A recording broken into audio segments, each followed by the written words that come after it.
Hi, guys. Welcome to Seeking Beyond. I have Seth on our podcast today. He's a lifelong ET contactee, a multidimensional healer, trained in shamanism and facilitating combo ceremonies out of Utah, Southern Utah. How are you? I'm doing great. Thanks for having me on. How are you? I'm doing really good. I'm excited you agreed to this, and I think this is going to be a pretty awesome conversation. So, lifelong ET contactee, that sounds like really exciting. Can you explain what that exactly means? Yeah,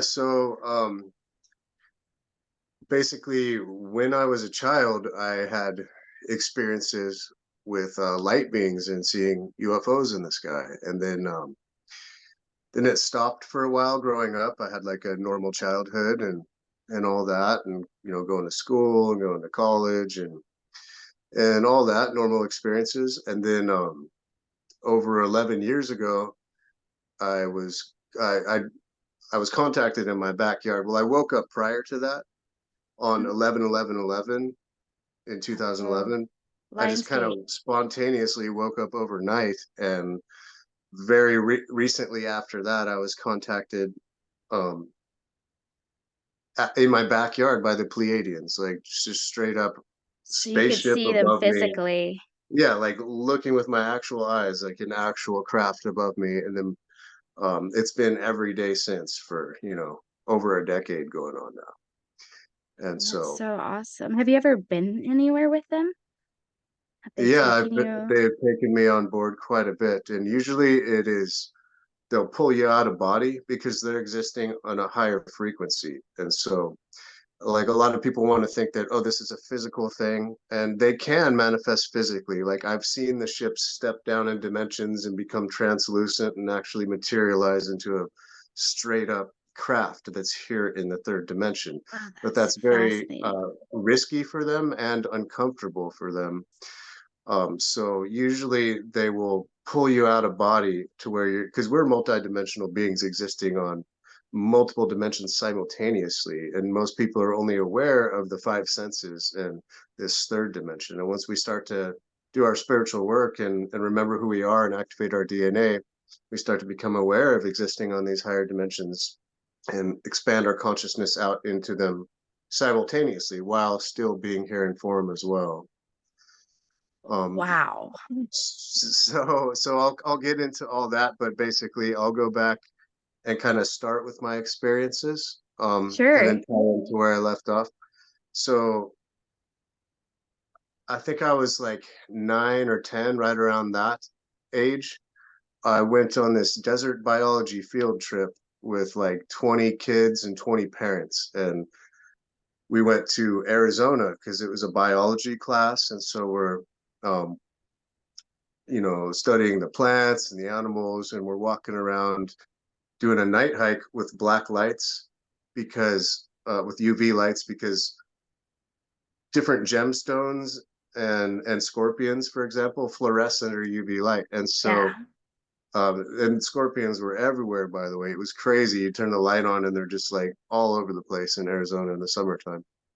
And so I remember that there was just moonlight kind of illuminating the trails, and there was no clouds and a very still, calm night. And we're just going on this night hike. And then, like, the whole sky flashes at one point, and I saw it reflect off the trail. And I was thinking, like, what? There's no clouds, there's no storm going on. Like, what? And I lift my head up and look, and this huge blue sphere comes ripping from horizon to horizon, like a couple 100 feet above us. Like you could clearly see this translucent, luminous sphere go whoosh over everyone's head. Wow.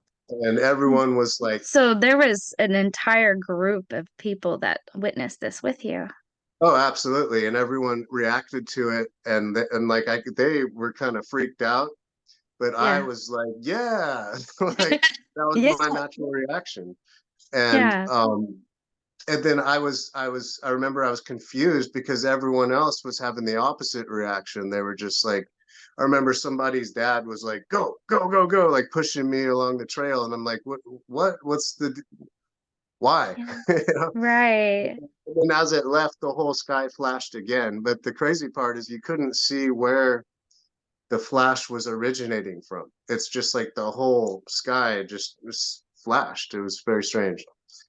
Anyway, and then like after that, I tried talking to people about it, to that person's dad, and he like didn't want to talk about it. I Oh was like, no. we all witnessed the UFO, and there was like, no, nothing happened, and they didn't want to talk about it because I could tell it was cognitive dissonance, and it was too much for Yeah. them to comprehend and like tell children about. But I could tell everyone was like they didn't know how to handle the experience. Anyway, I just knew that that experience had something to do with me. How did your Um, parents react to it? 'Cause I'm sure you told them as a child. Did you? Did you tell your Actually, parents? my mom didn't go with me on this trip because she Oh, had gone with me on the previous trip, but at this point I went with like a friend's family. got you. Did you Yeah, end up telling your parents? I did. And actually, I've shown Hmm. the ships to my mom before, and she's seen them, and we witnessed them together. And Wow. I tried telling my dad about it, and he won't acknowledge it. He won't. I'm like, I can show you them, come outside and look, and he doesn't. It's just too much for him to comprehend, you know? I get it. So Yeah. growing up, you had the support of your mom, like believing you when you would see these things? Yeah, well, I mean, it only Ish. happened a few times, and then, Okay. I kind of fell back into social consciousness, and it just kind of Gotcha. stayed like on the shelf in my brain, so to speak, for a long time. Like I knew it existed, but like, how do I apply Process this that. knowledge to Yeah. my daily life, you know? Or tell anyone about it? They're just going to think I'm nuts, right? Right. What And happened next after and you saw them? yeah, and so then after this experience, it was like a couple weeks later, and I was staying the night at a friend's house, and it was nighttime, and everyone's asleep, and his room was on the second floor, and so there's like a bed on either side of the room, and I remember I got up and I didn't want to wake anyone up, and then there's this big window, and I get up and like walk. I'm looking out the window, and I'm just thinking to myself silently, and I'm thinking, if that experience had something to do with me, like show me a sign. I was just like talking to the universe in general, right? And all of a sudden this light turns on, which is like in a field or like a neighbor's yard or something. Like I couldn't really tell because it was dark, but this light turns on from the ground level, and I'm thinking, Oh, oh, it's wow. probably just some neighbor with a flashlight or something. And then all of a sudden it lifts way up in like, maybe way up into the sky, a couple 100 feet up. And And it's an it's orb? it's just this bright light. You can't tell exactly what it is, just Okay. bright light shining on me. And all of a sudden my mind's eye opens up, and I can see that there's these beings there communicating with me, and they start like telling me information and communicating, and it's like a conversation telepathically. And I remember saying like whoa, whoa, whoa, I'm not ready, which Mm. was a strange response to have, for me to say I'm not ready. Like it now looking back in hindsight, it hints to like me having prior knowledge of this agreement, before birth. Right. And so they kind of listened to me and stepped back, and the experiences stopped for a while growing up, and had a normal childhood. And then like I was saying, now fast forward from 9, 10 years old all the way to uh my early 30s. I woke up overnight basically on 11 started like just having all this knowledge come to me. It was like a kundalini awakening, you could kind of say, right? But Yeah. but I've had but not exactly. It was just like my energetic channel opening up, because I've had full on kundalini experiences after that, which are amazing. But this was just like an activation, I guess you would say. Um, and Right. I started just knowing things and thirsting for knowledge and researching all this ancient stuff and looking at these ancient megaliths and structures and monoliths that you can see in Egypt and Peru and all around the world. And like, it's high technology that we can't even replicate today. And it's like there's vitrified rock and like laser carvings, and they're aligned to like perfect symmetry. And it's just Right. like, I want to go. It's on my bucket list. Mhm. yeah, I would love to travel to all these ancient sites. And that being said, these are on specific ley lines and power centers on the Earth's grid, and they've done that for a reason. And like when you look at Egypt, for example, the three pyramids, they're modeling Orion's belt, and the Yeah. same thing in South America and Central America. And this is also in China. You can see this same pattern, and so they're and if you look at the all the temple complexes around Egypt, it's like here's Orion's belt, and then you have another one over here for the Pleiades, and so all these temples are basically modeling the constellations. And so, That's something that has boggled my mind, and pretty much any kind of sacred place has some sort of connection with the Orion belt too, and those three stars. mhm. Yeah, and so they're basically leaving a calling card, and everything relates back to the stars. And if you start looking at all the ancient mythos from every culture, it all talks about how we came here from the Pleiades. Most of like the Native American cultures talk about how we came from the Pleiades. A whole lot of different cultures. Some different cultures talk about how we came from Sirius, and that's true as well, because there's multiple genetics seeded here all over the planet. But all these origins all come back from Lyra. This is Hopi. the birthplace of human genetics, is from the Lyra constellation. It's amazing. And so that's you believe the where you're getting your contact is from those beings? So over time, I've met so many different races. It's it's fast. There's all kinds of stuff out there, and so I was. This was all happening very quickly. I was contacted by the Pleiadians in my backyard, and I'll tell you about that experience in a second. But basically, it's been daily since, and I've met all types of different beings and races, and for a while it was all good and all benevolent, and then at a certain point it's like the training wheels came off, and they're like, now you need to know what else is out here. And then I started realizing that there's a whole dark side to this as well, and those beings and those races exist as well. And then and it was very clear who was who, because you can feel the frequency. And like the dark ones actually appear dark, you can see dark spirits, and you can feel where they're coming from. And then there's this false light aspect as well, to where the dark can appear as luminous, and it can appear that it is benevolent, but if you really are sensitive and you can feel into it, you can feel that it doesn't have the high frequency and the love feeling coming off of it. And so you have to learn discernment, and that's part of the path, you know.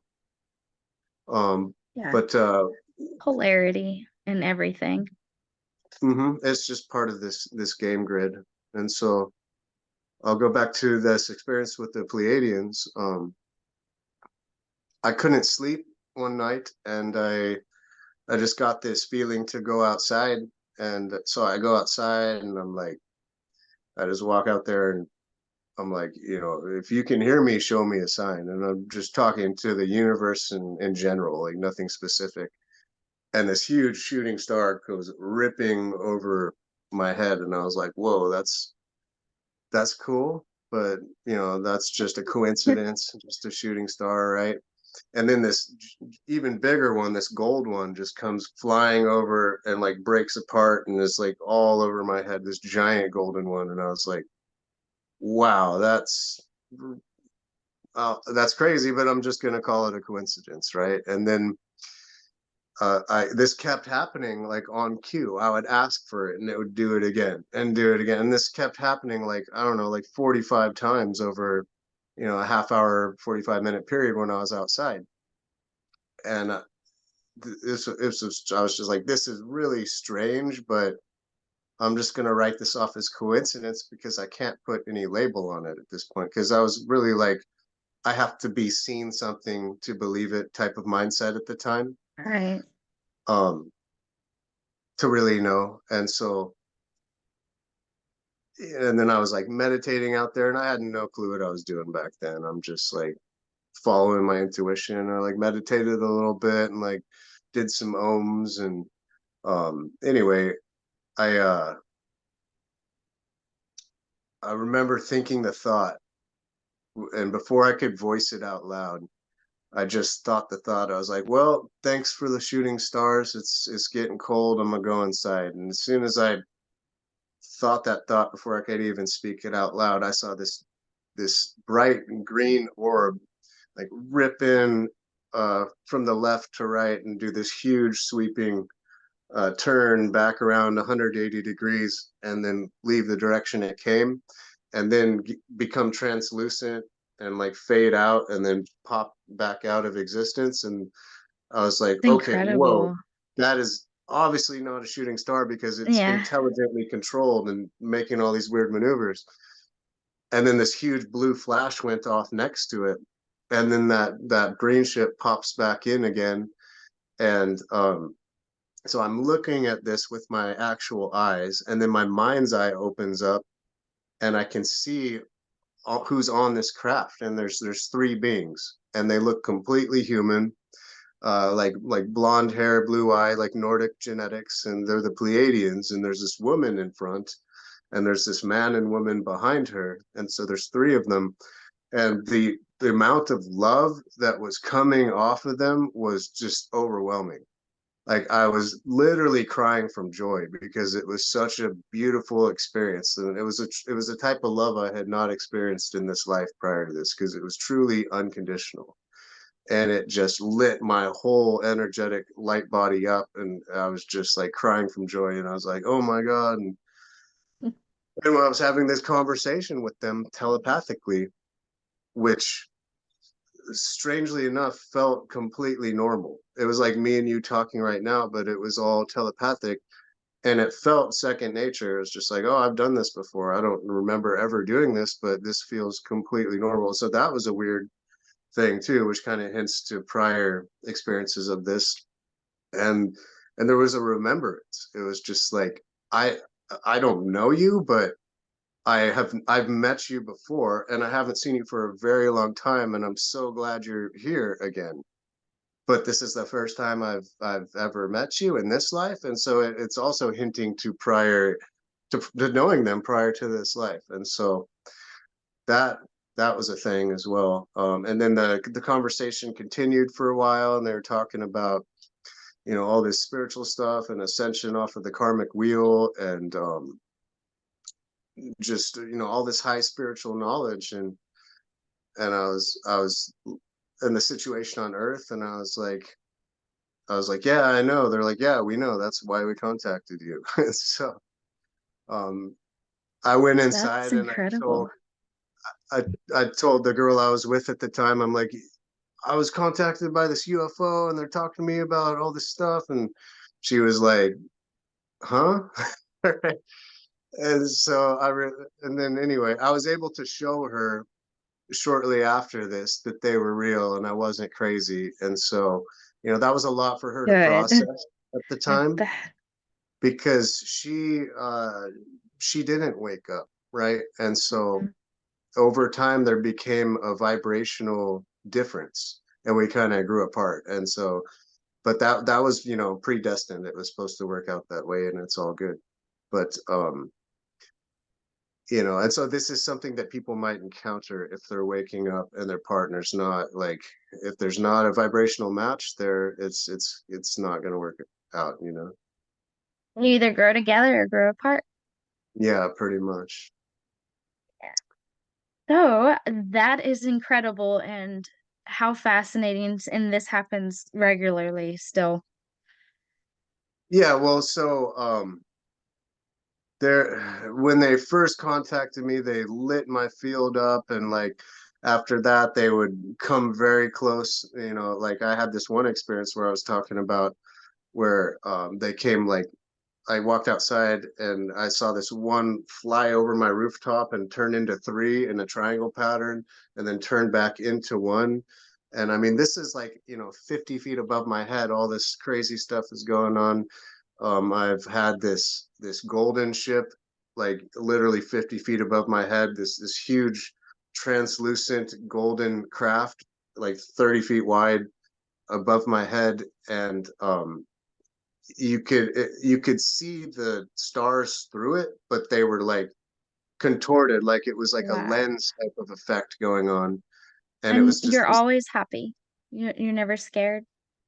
no. So they light your field up, and there's a telepathic stuff going on, and you're just your heart is open, and this is all new to me, and I wasn't scared, right? And so because I you can feel their frequency and you can feel who they are, and so it kind of diminishes that. But that being said, there was this time when I walked outside, and this green ship came ripping in, like it was like light speed, and just stopped above me. And it's just this huge glowing green ball, and these are the Pleiadians, and it starts to dim down and dim down and dim down, and then I start to see like a disc shape in the middle, and it continues dimming down and dimming down, and then like this translucent disc starts to form here and become more apparent. And then like I can see this corona, this torsion field, of the corona coming off of it, of excited electrons, that's becoming luminous. Um, and I've learned that that's the power source, right? It's like they ramp the power source up so much that it becomes luminous, and it's just like this glowing orb. But I've seen that powered all the way down, and then there's a craft in the middle. And they're using torsion field mathematics. That's their drive system. And so then I've seen it become from translucent to all the light go away, and it just became a solid metal craft floating there. And then it Wow. starts making this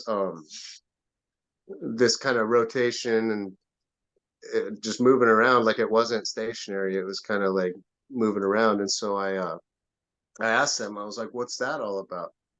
And they said, "Oh, well, once we materialize here in 3D, we've changed drive systems, and now we're using the magnetic field of the Earth to kind of to, to float on. Like they're using the magnetic field to become uh, as a drive system, right? It's a different type of drive system than they use when they're in a different dimension."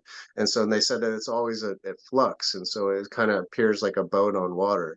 And I thought that was really interesting. And then they kind of floated off slowly over a couple of minutes out of view. And this is happening. The first time they did this, they're probably like a couple hundred feet above me, and I was just like, "Wow, that is Wow. amazing." I seen them like fully materialize, and then it happens again from the same direction. Like they floated off to the view outer right, and then they came from the left again, but this time like 40 feet above me, and just like boom, stopped, and then powered down and materialized, and they're just floating there. And I'm like, I mean, I could have thrown a rock at it and hit it. And at this point, there was a little bit of fear that came up, but it was just more fear of the unknown. Even though I knew who Right. they were, I was just thinking, yeah, this is a bit much, because it seems like they're about to land, and this is still all kind of new to me. And I was thinking, oh, this is easy to make happen. Like this is happening all the time. I'll do this another night. I kind of put it off. I was like, that's enough for tonight. And I walked inside, um, thinking that that was like a normal thing, and come to find out that's not a normal thing, and it's very rare that they come that close. And I realized that they were testing me to find out my level of comfortability. And so it's very rare that they materialize and come that close. I'm not quite there yet. I will say to the abyss in my backyard, "Hey guys, I'm ready." And a twig starts to move. I'm like, "Oh my God." So I commend you because that's a lot. But wow, incredible. And you're able to get this on camera. I was checking out your channel and you've got video footage of them following you all the time and doing commands. You ask them please to do certain things, and they do. They'll light up when you ask them to light up. That's so cool. Yeah, and so the stuff I've captured on video is like 1% of the stuff that I've experienced. Like I've at first I realized I thought I could like, oh, I can catch this event on camera real quick, and Right. I've come to realize that they can see through time, and so that's not a thing. It's like there'll be all this stuff happening all close. I'll pull the camera out and it'll just stop, and then I put it down, it starts again, and then I realized, oh, there's no tricking them. They're like 10 steps ahead of all this. And so a lot of the events I realized is just for my eyes. And that's when they come up close and I can see the actual discs and stuff.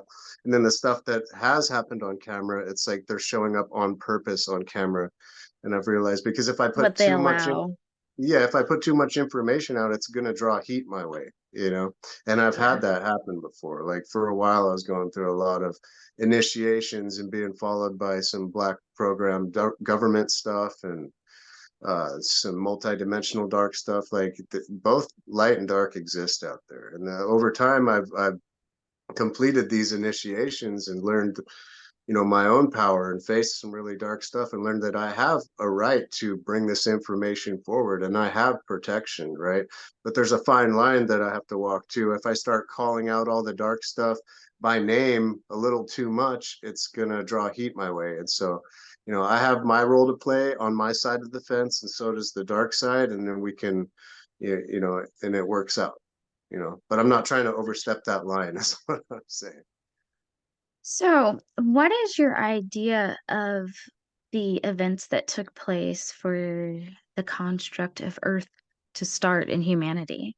I know that you've got some theories, and some people may not have done the research. And if you could kind of sum it up on what you think really created us, I'm curious of what you could say. Yeah, well, basically, I'll kind of Easy go over question, you know. I'll go over the Earth history, how I understand it. And so basically, all human genetics were birthed from Lyra, from the Lyra constellation. Okay, and this is when the human form came from the central sun, from outside of this universe into this universe, into the 12th dimension. And this would be like the Elohai Elohim Council, like the original 12th dimensional human genetics. And then they also they're very highly advanced, and then they also spread out to the Pleiades and were simultaneously evolving there and ended up becoming the Pleiadians. But while this was happening and they were in both star systems simultaneously, because this is a universe of duality and polarity, there are, you know, dark races out there too. And so some of these reptilian beings tend to play that role, and not all reptilians are bad. So I'm not just throwing them under the bus, but a large majority of them are.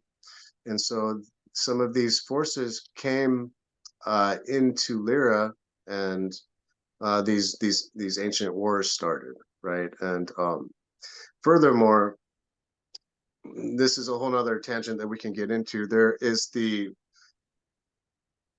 light and dark, right? And on the highest level, it's all one. But and so it's just this the other side of the same coin, right? There's the light, and then there's the organic darkness, and it all plays a role for evolution here. But things are out of balance because there is this infection. It's like the AI infection, the Metatronic reversals, and this originated in another universe and basically spread out and devoured all organic consciousness, and through like a rift and a portal came into this universe and has started to infect some of the dark side. And it is so the light and dark are out of balance, right? And so this infection is a creation within a creation, and it's AI consciousness. um so Interesting. anyway, so this infection is also spread into, you know, some of the over in the light, because it's not just like light and dark. There's a big gray area in the middle, and so it's hard to just draw a line. But anyway, it's some of the light beings have fallen as well, and so there was a step down in consciousness where they changed the universal tree of life, which is the 12th dimensional tree of life, removing one of the node points and two of the connection points, changing it into the Kabbalistic tree of life, bringing it down to 10D. And so the Kabbalistic tree of life is not the full tree of life. Really, it's the double diamond universal tree of life, which is the 12th dimensional one. Anyway, this corruption in genetics was made at, that this was done at that time, which created the fallen Elohim council. And so there's a light council and a dark council. And so anyway, and that also spread into the Pleiades. Like, not all the Pleiadians are benevolent. Like Alcyon has been taken over by the infection to a certain degree. Taygeta is still pure, and those are the ones that I communicate with, the ones from Taygeta. See, it's so hard for me to explain what evil is without like the dogmatic devil from Christianity. So it's when people ask me questions about how like demons still exist if without the devil, it's like it all started from that, the split of dark and light. Right, but see, not all darkness is bad necessarily, because some of it plays a role, like it targets, it highlights what areas you need to work on. And like, for example, I've like in a medicine ceremony at one point, I encountered this being that had been messing with me for a very long time. And I was just like, now I can clearly see you because I'm all multidimensional right now and I can see clear. And I was just like, I'm done with you. I'm done playing this back and forth, this spiritual warfare. I'm done with this game. I'm like, I have nothing else for you. I have no anger. I have no fear energy. Like, I've got nothing to give you because it feeds off fear and it feeds off anger. I was just like, I'm done playing your game. I have nothing for you except love, because you're a demon and you're fucked up and you need to heal, basically. Mm. And so, and then it looked at me and it smiled and nodded like he's finally got it. And then it left. And I was like, whoa, Interesting. it worked. It worked. I sent it love and it can't handle that energy, and it left. But it nodded like, oh, it was actually trying to teach me something just from the hard way. Right. Um, and so I learned like love is actually protection. Okay. And so this being is playing a role. And then the following night in ceremony, because it was a 2 day ceremony, the following night I had this huge transformative experience, and I was just like, it was phenomenal. And I'm integrating like such a deep healing and psychic surgery, and I'm just laying there like integrating everything that just happened to me on the medicine. I'm just like lit up, and I'm thinking this can't get any more intense. I just became illuminated with like so much beautiful wisdom and healing. And then at a certain point, all of a sudden, these five dark beings show up, and they like surround me, over me, and they look like actual dark. They look like shadow, but they have like these luminous jewelry on, and like if you've seen depictions of ancient Vedic artwork, there's like light beings, and then some of them are dark, and it looked very similar to that. And like, anyway, they show up, and I was just like, oh no, like, why are you here? Like, I'm in no condition for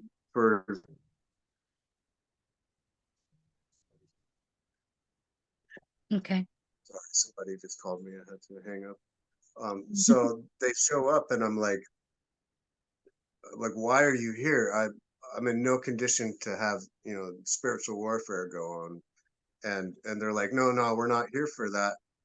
We're here to heal you. And I'm like, well, I'm not looking for healing from any dark beings, thanks. And they're like, no, we're here to remove the blocks and limitations that we've placed upon you. And I was just like trying to comprehend what that even meant. I'm like, what? And they're like, yeah, you passed your test, so we're here to remove the blocks and limitations that we placed upon you.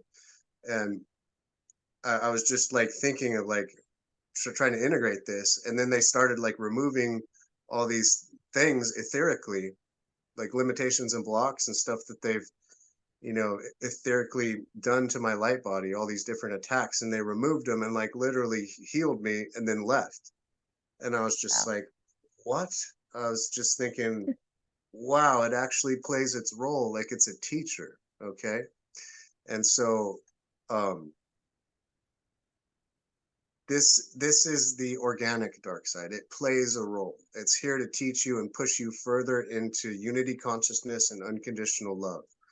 Now let's go back to the infection. The infection doesn't play a role. It doesn't care about anything. It just wants to destroy. It has no heart energy. There's no trying to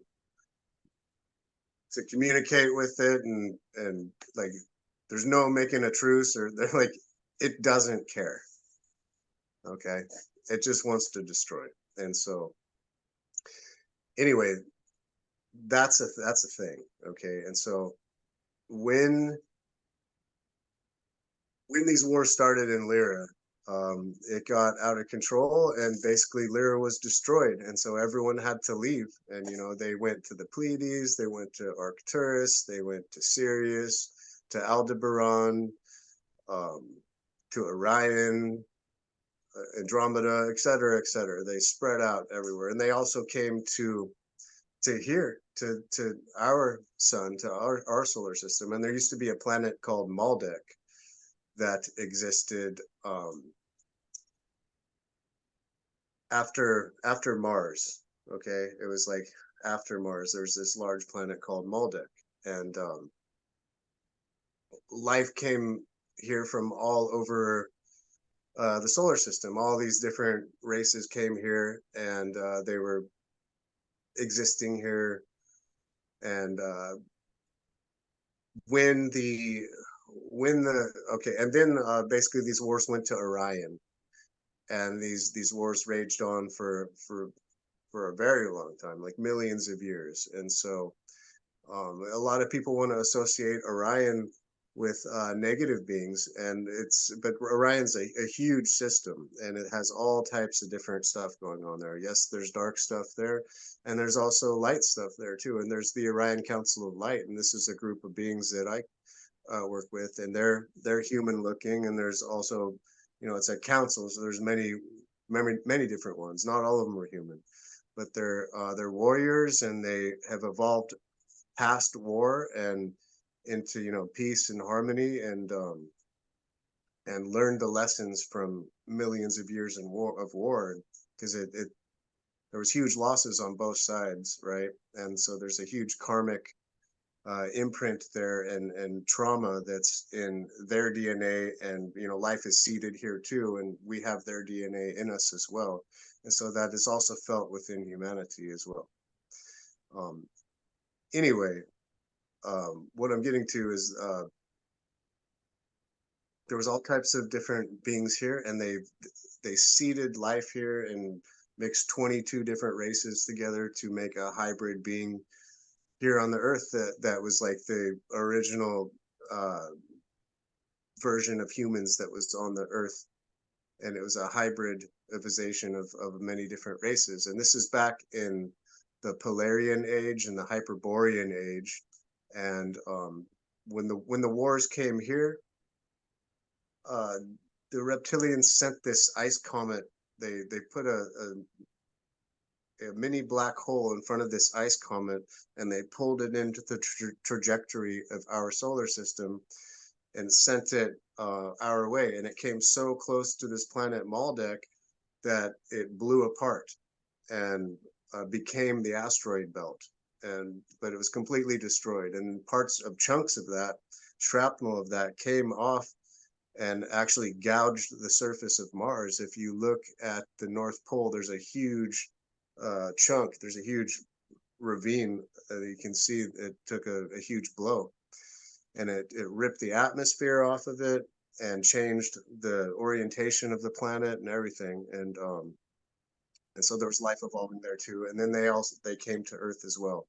And so Earth was like a refugee type of thing after all this warfare. And so what I'm getting at is there was many different cataclysms. Life was seeded and evolved and hybridized, and there was many different cataclysms that wiped it out. Then it got restarted and reseeded, and so there was these races who came from Sirius, which would be um, like some of the blue-skinned races, like when we refer to beings like Shiva and Krishna, Yeah.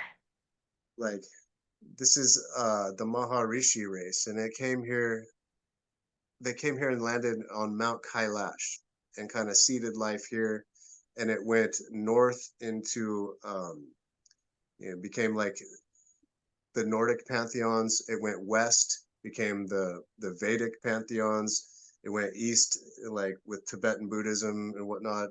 They went south into Egypt, into the ancient Egypt, and then it also came and seeded down into like the Olmecs, you know, and so simultaneously, there was this group that came here from.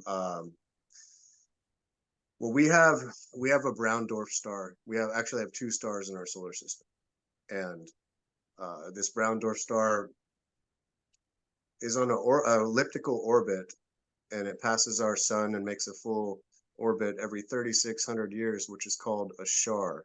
And there's a planet that orbits that brown dwarf star called Nibiru.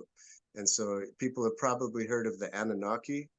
And so Anunnaki is just a broad term that describes, it just means those who came from heaven to earth. And so it's just a broad term that means star being. And so it also incorporates like these other races too, plus these ones from Nibiru.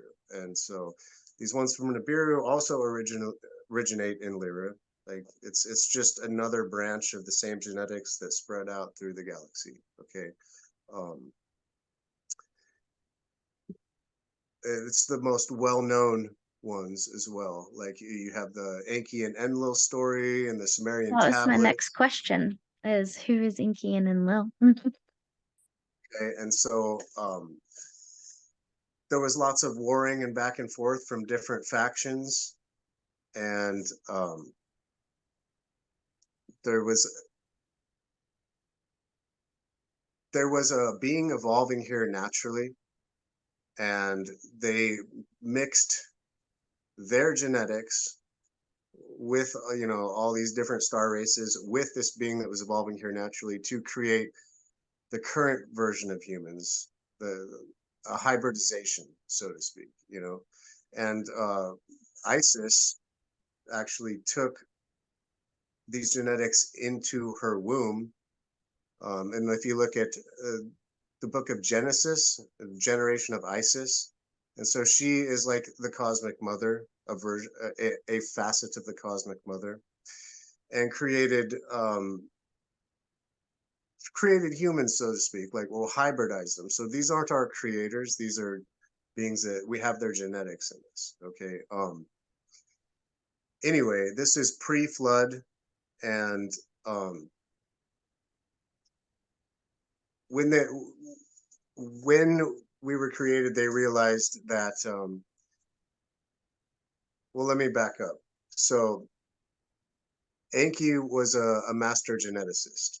Okay, and so he put his genetics into this experiment too, that would activate over time. And his brother Enlil didn't want that to happen. And so once they created this hybridization, they realized, oh wow, once this being evolves and turns this so-called junk DNA online, they're going to evolve past the level that we're at and actually surpass us in consciousness. And so some of them saw that as a threat, and some of them loved this creation, like Isis, for example, and Enki. And so a lot of people want to throw Enki under the bus, but he was one of the benevolent ones. But that being said, we as humans existed far prior to this, all the way back to Lyra. So this is just one event along the way. Okay. And so there was many upgrades of DNA and there was many downgrades of DNA. It wasn't just this one event, and because these two factions, like some of them like us, and some of them don't. And so there was many different manipulations of DNA along the way. There was the whole Tower of Babel event where Enlil kind of downgraded our DNA. So we used to live for thousand years, and so this event, there's a manipulation in DNA, and then they tried to wipe us out with the whole flood. That was Enlil, and so he caused that flood, and Enki was the one who was behind the reeds speaking to Noah, which is in the Sumerian tablets. I think it's like Zarathustra. Anyway, I forget the actual name, but it's the same story, just different names changed from the Sumerian tablets to the Old Testament. Anyway, so we have a culmination of all these different beings' genetics in us. We're a hybrid species, and we have DNA in us that the so-called junk DNA, when we turn it online, all these spiritual gifts activate even more and more. I think that's what's happening right now. A lot of us are starting to initiate that junk DNA. Yeah, and so this is a process that is happening naturally, like from the central sun, that's like sending all this energy out, that's triggering all these solar flares from our sun, and these light codes are coming our way. And so this is a natural process that's unfolding, that is activating our DNA and these abilities to come online. Plus, you know, where we're at with the precession of the equinox in this 26,000 year cycle, we're now crossing that high energy band that the central sun is streaming forward, and it's triggering all these activations and waking up, and we're in ascension window. Okay, but it's also a choice to us, because if we don't work on our stuff as it comes up and walk this spiritual path, um, it's going to slow this process down quite a bit. But if we take a look at ourselves and we heal all the things that are arising, and we make all the right choices, and we live in integrity, and we clear out all the chakra centers and open the heart space and bring the energy all the way up, this activates the DNA as well. And this is a whole process of self-realization. And so this brings me back to where I left off, to where this whole reason why humans were created here, like it started off as a school, an earth school. Okay, this is one of the highest levels of mastery, because we come in and we forget who we are, our memories wiped, and we have to find our way back out of it by living from the heart and learning unconditional love and unity consciousness. And both light and dark play their role in, because this is a universe of polarity, right? um, and we transcend polarity into unity consciousness, basically. But as the infection came here, like the beings kind of set this school up, they left and left a group here to oversee it, and that group fell in consciousness. And this is why we're in the situation that the world is in today, because there was a great fall a long time ago, and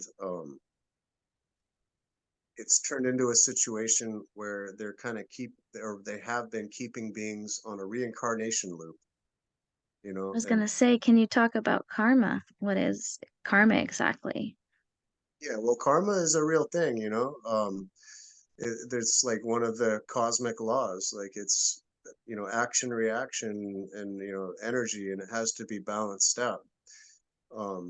But what they've done is they've distorted it to an extent to where they keep creating all these negative events, and keep people stuck in this karmic loop, and playing upon it and acting as God, and they've altered all these religions to where the fallen ones are saying that they're God. And it's like, well, this isn't God, because I've had near death experiences. I've met source is outside of this universe. It is outside of form. It's beyond polarity. It's a point of oneness. It's beyond a name, a form, a male, a female. It's just this point of oneness, and it's infinite, and it's eternal light, and it's eternal love, and we all come from there. So if there's any being trying to say I am God, it's like, no, you're not. You're a being who's in form, who's like trying to I trying to get take what you're credit for saying. the real Yeah. thing, you know? And so, Right. but what they're doing is they're trying to give people life reviews and say, oh, you need to come back here, and they're keeping people trapped in a loop, and they're feeding off their energy and feeding off loosh, and basically keep treating humans like cattle, but like batteries, and so that's a thing that has been going on for thousands of years, and that whole system is in the process of being dismantled, right? And we can escape this this reincarnation trap by doing the inner work and becoming self-realized and seeing through this thing and realizing that this whole thing is the hall of mirrors, and this is all different versions of me, and it's all being, the creators within here, like everything is sacred, all life is sacred, and if we raise our frequency high enough, like we can see clear, and transcend polarity, and not get caught in this loop, and we can go all the way back to source. And then I've seen the real reincarnation system, and you get to choose what you want to do. You could come back, uh, and choose whatever experience you want to have, or you could sit in eternal bliss for literally eternity. But we get bored of that because we've been there for eternity, and we're like, I'm ready to come back and learn this and have this experience. And so what these beings are trying to do is they're creating like a mimicry of the real system and keeping people trapped in a loop and feeding off them, when really we exist far beyond this. It's like they're trying to create a universe within a universe, right? Hmm.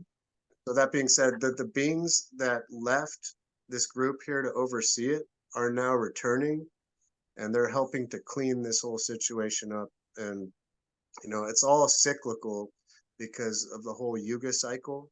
Like the farther we get away from this band of light coming from the central sun, you know consciousness falls and everything gets crazy, and as we move back into it, it all gets cleaned up, and it's this cyclical loop of creation. And so, um yeah, we're in the graduation phase.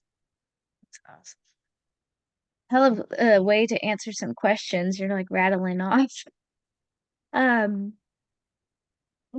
Metatron. I've heard this name spoken of, but can you explain what is Metatron? Well, the way that I see it is that it is an embodiment of this AI consciousness, of this reversal system and this infection.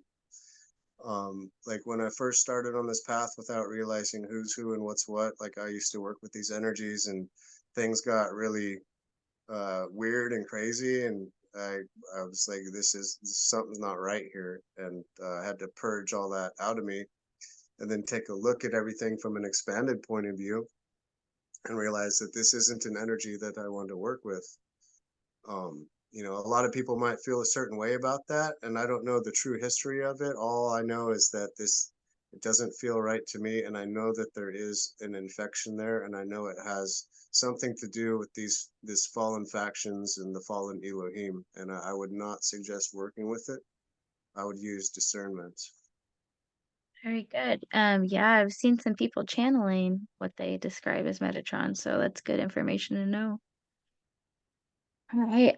So with these interdimensional beings and us being in a layered dimensional universe, what's your take on Bigfoot?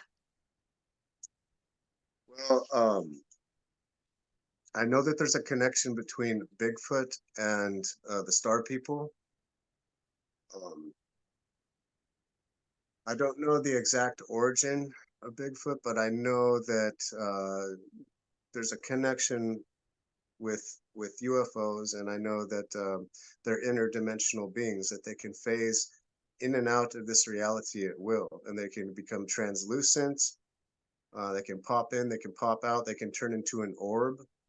And I've actually had encounters with them before, and some of them are good and some of them are not. So that exists too. And so basically, we're in a world of polarity. Both polarities exist. And so people want to focus on a race and be like, oh, this race is good and this race is bad. It's like, well, there's good and bad in everything, and so you got to really focus on the frequency coming from it. But some races tend to be good and highly evolved, and there's some lower dimensional versions of them, and some races tend to be more negative, like reptilians, for example. Um, but when we get back to Bigfoot, like I had this experience where I went not too far from here. They've asked me not to speak on the location, but I went to this place and it was near a lake, and I was like on this hillside and letting my dogs walk around, and I was like meditating on this hill, and there's this little creek running next to me, and it was beautiful. And then in my meditation, I felt the presence of something talking to me, and it was like, open your eyes, and I opened my eyes, and I saw the silhouette of this giant being that was like moving around, and I saw it clearly with my eyes, like it was in between dimensions, and it wanted me to know it was there. And like the movie Predator, how you can see like this shining Right. translucent shape. That's literally what it looked like, and I was like, oh my god. And it was like, I'm letting you know I'm here. I think it didn't fully phase into because my dogs were there. um and it was like, hey, I'm letting you know that I'm here. You're cool, but don't tell anybody where this is, because they don't want people coming there. And then it left, and it was really So it's like like straight to the point and brief, and left. I was like, huh. And so so it's like they're living amongst us, but we just can't see them because they're on a different plane of frequency. they can pop in and out as will at will, right? And so they're like, half the time they're in a different dimension, half the time they're in this dimension. And I think water, like flowing water, has something to do with like blocking their telepathic abilities, because I've listened to lots of people's encounters of like startling them, where they like come over a ridge where there's flowing water, and like will catch them off guard. And as soon as they make eye contact with them and see them, they telepathically pick up on it, and they'll just turn around and make direct eye contact with them. And so there's a telepathic aspect of these beings as well. It's And when people amazing. have done DNA tests, I think it comes back to that it was a a human mother genetics with an unknown father. And so there's some sort of hybridization going Hmm. on there too. And so they do have our genetics in them. They're very similar to us, but there's also some other component. Okay, so this was the first one. This was prior to the one that I just described. And this is back in the central coast of California, and it's like all in the hills and like oak trees and lots of leaf litter at the time, to where there was lots of dry leaves on the ground, to where if you moved anywhere, you could hear a bird like 100 feet away hopping around in the leaves. So anyway, I'm about to go to sleep, and this is with my ex, and we're about to go to bed, and um on her back deck there's this wooden deck where if you walk on it, it creaks. And all of a sudden, like on the back deck, on this pounding on the house starts, like on the door, and it's so strong, like I literally felt the house shaking, and I was like, Mm-mm. what the hell? I jumped out of bed, and it was like I didn't even know it was happening because it was so strong. I'm like, how can any human make this happen? And I had two pit bulls at the time that were both like 100 pounds, and I looked down, and her mom had two Great Danes, and she had a lab. So there's like a lot of dogs in the house, right? And none of them they're not waking up. And I'm like, what? This is crazy. Because at the time, like they would just blast out the door to go Right. chase animals and stuff, Hmm. and I'm freaking out because like this is weird supernatural things happening. And so I reach down and grab them and shake them, and they're not waking up. And I literally pick my dog up, and he's like in a trance, and I'm like, what is happening? And I set him down. And I'm like, Okay, which was just really strange. And so they were literally in some kind of trance. And meanwhile, the whole house is shaking, something's pounding on there. And so I grab a 45 and rack it, and I look out the window because I'm like, I'm gonna hear something leave. There's a wooden deck. I will be able to hear something leaving. And I heard no footsteps, nothing. And so I walk outside and I'm just listening. And I'm like, okay, there's nothing in the backyard. They must have hopped the fence into the front yard. And I run out the front and there's like leaf litter forever for we're in the hills. There's not much around us. And so I'm just thinking there's got to be somebody here. And I just stood out there for like 15 minutes waiting for somebody to move, and nothing was happening. And then at a certain point, all the bugs and all the noises and everything went silent, like an eerie silence that is not Mhm. normal. And I just got this feeling of danger come over me, and I was like, okay, this is definitely supernatural. Something is not right here. And I went inside and I was like, what the hell was that? But looking back in hindsight, that it was some supernatural event, and I'm pretty sure that was Bigfoot. If not, it was scary. Whatever it was big and scary. Yeah. Yeah. To be able to shake your house, my goodness. Your dogs were fine though, right? Dogs were They're fine. totally fine. So it wasn't negative, so to speak. Um, like the Just conversation that we were, intimidating. yeah, well, I was being very stubborn and not listening at the time and not uh making the Oh. best choices, so to speak. And we were having a conversation about that prior to falling asleep. And I was just like, yeah, I'll get around to it, just kind of putting it off. And that was, then we were starting to fall asleep. And that's when it happened. So they were like trying to tell me something. They're just like, Hmm. get your shit together, basically. Yeah. Oh, you know what? I wanted to ask one more question, and I think it's really important right now. What is the divine masculine? So, well, in this world, it's been distorted so much, with with current religions, or with like they try to wipe out the divine feminine, and then the masculine is all warring and not spiritual, and like, so we're just seeing all these lower distorted versions here on the earth, right? And so like I had this experience where I met Osiris, and he is like the original blueprint of the divine masculine, and it was this golden energy, and it was just very strong and loving and protective and just like perfectly aligned and just like holding this perfect center. And um it was like, it's hard to describe. Like it just was a representation of what you would think the divine masculine is supposed to be. It was like everything in perfect alignment, unconditional love, taking care, fulfilling the roles of what a man is supposed to be, leading and strong and loving and in alignment, right? And Isis is like a representation of the divine feminine. And so, and I've had interface with them, and I work with both of them. And so, and then he showed me his death. He showed me how they killed him and how they dismembered his body and spread it all over the earth, and how the phallus was the only piece that was not able to be found. And so Isis, put him back together.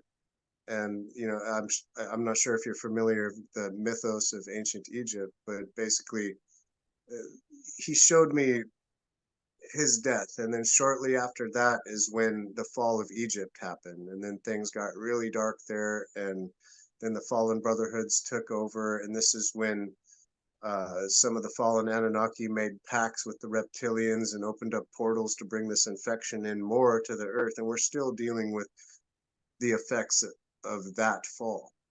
And so that's why, if you look at the Illuminati and all the symbolism in today's society, it all goes back to this ancient Egyptian stuff. And then if you look at like the obelisks that they erect, like in Washington D.C. and parts of ancient Egypt and so on and so on, it's symbolizing the phallus of when they killed Osiris. And so they're basically rubbing it in everyone's face, like, aha, we killed him. Now we're going to erect all these obelisks, just symbolically rubbing it in. And then, like, they do the one eye thing Hmm. that you've seen, and so that is also rubbing in people's face, and it's a form of symbolizing because they took Horus's eye. And so Oh, if you interesting. I if did you study not the tie that to that. That's interesting.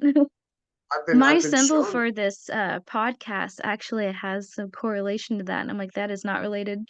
It's the Merkaba in the eye, and the triangle is the Trinity. Please don't get me. But yeah, it's weird how they orchestrated beautiful, sacred connections with something that's so awful. When it comes to like the six-pointed star and the Merkaba and Metatron's cube, it's like, well, both sides use the same geometry. Okay, and so like the six-pointed star is not necessarily bad. It's just when it's at a really low spin state, because now we're getting back to torsion field mathematics, right? It's a counter-rotating field and another field spinning, so they're counter-rotating. And so this high spin state is what keeps life going, and it can be found in everything, all the way down to subatomic particles and atoms. And when things are not in a spin state, it's entropy and it's death and it's decay. And so at a high spin state, um, like for example, in your light body, and this is written into our DNA, when we're funneling this energy in, this cosmic energy from either axis above and below into the heart center, which is the middle of the seven, it reaches such a high spin state that the Merkaba starts to form. And so it's the Merkaba, and this is a light vehicle. It's a transdimensional light vehicle that's written into our DNA. And so it's also a form of protection, and like, so when we do all the spiritual work, this geometry starts to form around our field. And I've seen beings in the sky that are in the Merkaba vehicles. They're such an advanced being that they can project their consciousness through their own Merkaba vehicle light field and fly, in the sky. You think that's what they are No, when that's what you're some seeing of them? them are. Some of them are Okay. ships, and like some of the really advanced ones, they don't even need ships because they're just consciousness. And I've seen it before, and um I've seen it next to me too. I've been out like and seen this thing like in a spinning Merkaba shape like fly by my head, and I don't know exactly what that was, but I've seen that too. And so anyway, now we're getting back to Metatron's cube. It's like when that geometry is at a very low spin state, it's in a cube form. If you look at it from a certain perspective, it forms a cube, right? It could be the six-pointed star or the cube. So it's just depending upon the spin state of what complexity of geometry it is. And at a high spin state, it turns from the Merkaba and it adds a layer, becoming the 64-sided tetrahedron, which it adds a layer of the dodecahedron, which is this that's tattooed on my neck, and it's on the beginning of my videos as well. And so this is written into our DNA. And like I've also been shown that this shape, this full expanded Merkaba, we can manifest our thoughts. It's manifest reality because our thoughts and our emotions and our belief systems, and when we access the subconscious, we're creating our reality completely. And so we have to learn to be responsible with this energy, and because there's all these blocks also placed upon us, so we don't create a bunch of stuff that we don't want, right? So the more that we activate this energy, the blocks release and we can create very quickly. So we have to be careful not to get into negative thought patterns and all the worries and the what ifs and stuff, because we can literally create that in our own life. And so part of this earth school is to master our minds, to master our consciousness, because in the higher dimensions we create instantly. Whatever we focus on is literally the steering wheel that we're navigating through dimensions, and it creates instantly. Down here, it's so dense, it takes time, and we don't see the correlation. Very nicely wrapped up with a bow. Is there any messages that you would like to leave with the collective, who are just starting to wake up and, just overall message you would like to give? I would say that unconditional love and unity consciousness are the way home. They are the way to ascend this realm. Um, and if through this process, things come to the surface to be healed, and it can get difficult at times, confusing at times. But if we get back in the vortex and look at things from an expanded point of view, rather than being down here in it, we can see clear, and then we can feel into things and heal them and return to that center point, right? And so, like, from that point of stillness, from that point of neutrality, from that point of unconditional love outside of polarization, that's when the information flows. That's when we can see clear and we can navigate through our life consciously and make wise choices.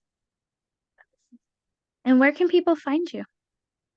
Yeah, so I have a YouTube channel called Solar Lion 144, and I have a website, solarlion144.com, where I have my healing services, and I am making constant videos and putting out information now. And so, yeah, if you like my work, that's where you can find me.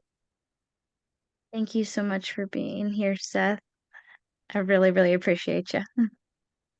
Well, no problem. It's very nice to meet you. Thanks for having me on.